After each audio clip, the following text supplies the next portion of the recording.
DR লটারিতে কোটি টাকা পেল ইটভাটা শ্রমিক। ৩০ টাকা খরচ করে ডিআর লটারি কেটেছিল মুর্শিদাবাদ জেলার সালার থানার কান্দরা গ্রামের আলিম শেখ।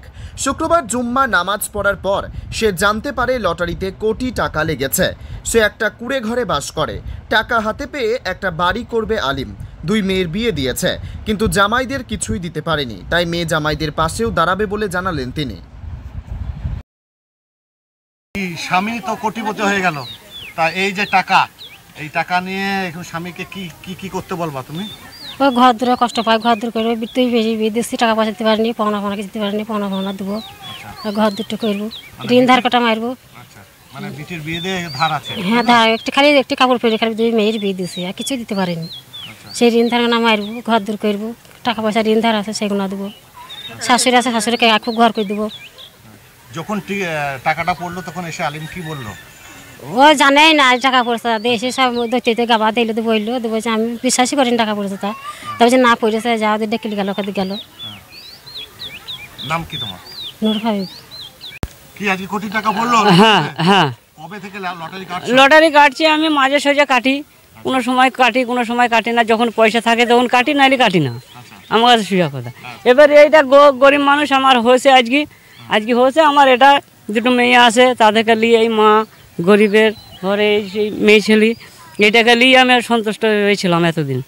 আজকে হয়েছে, উপরবেলা দিয়েছে, সেইটাই আমি নিই। এখন বাড়ি ঘরটা যাক সুস্থভাবে করে দেবো, এটাই আমার বাড়ি ঘর করবো, কিছু ব্যবসাতেও লাগাবো, কিছু ব্যবসা করি, কেমন কিছু করি খেতে যেন পারি, সেটা যতদিন বাঁচবো। কখন জানতে পারলাম যে তোমার পড়েছে টাকা? কখন জানতে পারলাম? আমি জুম্মার নামাজ পড়তে গেছিলাম, জুম্মার নামাজ পড়িয়ে এসি, তারপরেও কিছুক্ষণ পরে আমার কাছে, যে কাছে নিয়েছিলাম টিকিটটা, সে আমাকে টিকিটটা তখন চলে এসছে আমার বাড়ি, যে এরকম বলছে যে কোটি টাকা হয়েছে। তখনই আমাকে সঙ্গে সঙ্গে নিয়ে গেল। নিয়ে যাওয়ার পরে তারপরে ওইখানে নিয়ে যেয়ে তারপরে ওসব ফটো টটো করলো, করলো, কোনো সই সাথে করলো, ওটা যা হলো করলো, চলে এলাম। চলে আসার পরে খাওয়া দাওয়া করে তারপরে একটু বাইরে ঘুরে এলাম, তারপরে একটু করে এলাম, ঘুরে ফিরে এলাম। আসার পরে এসে এই মাত্র করলাম। আমি দিনমজুর কাজ করি, আমার দিন যতক্ষণে আনি ততক্ষণে খাই, ইট ভাটাতে কাজ করি আমি। আমার তো কোনো নেই, আমার মায়ের এই তো আমার মা বেঁচে আছে, বাপ তো নেই। বাপ তো যখন মরেছিল, যখন বেঁচে ছিল তখন পাইনি।